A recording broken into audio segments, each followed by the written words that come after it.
सध्या सुरू असलेल्या युद्धामुळे गॅसचा तुटवडा निर्माण होऊ शकतो, त्यामुळे प्रशासन ॲक्शन मोडवर आले आहे। गॅस सिलेंडरची साठेबाजी करणाऱ्यांवर आता कारवाई करण्याचे आदेश यवतमाळ येथील जिल्हाधिकारी विकास मीना यांनी दिले। यासाठी प्रशासनाने 16 पथके तयार केली आहेत। आखाती देशात सुरू असलेल्या युद्धजन्य परिस्थितीच्या पार्श्वभूमीवर घरगुती सिलेंडर धारकांना तुटवडा निर्माण होऊ नये म्हणून 5 दिवसांपासून कमर्शियल व्यावसायिक गॅस पुरवठा बंद करण्यात आलेला आहे। आता काळाबाजार करणाऱ्यांवर लक्ष ठेवण्यासाठी 16 पथकाची निर्मिती करण्यात आली असून अशा परिस्थितीत जिल्ह्यात कोणी काळाबाजार करताना आढळल्यास कडक कारवाई करण्याचे जिल्हाधिकाऱ्यांनी आदेश दिले आहेत।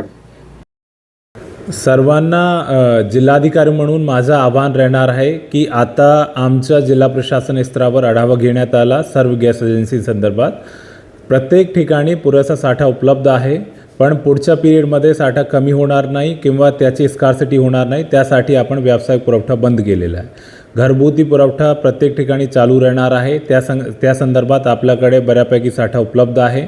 महत्त्वाचं आहे या पिरियडमध्ये कोणीही कालाबाजारी नाही करणार आहे, या अनुषंगाने आपण दक्षता घेतलेली आहे।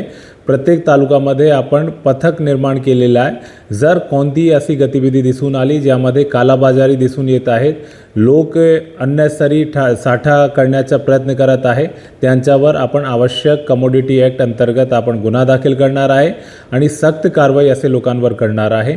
माझ्या सगळ्यांना सूचना आणि आव्हान पण आहे की कोणालाही काळजी करण्याची गरज नाही। आपल्या जिल्ह्यामध्ये पुरेसा साठा उपलब्ध आहे आणि त्याच्या नियोजित रीतीने आपण वितरण चालू ठेवू। धन्यवाद।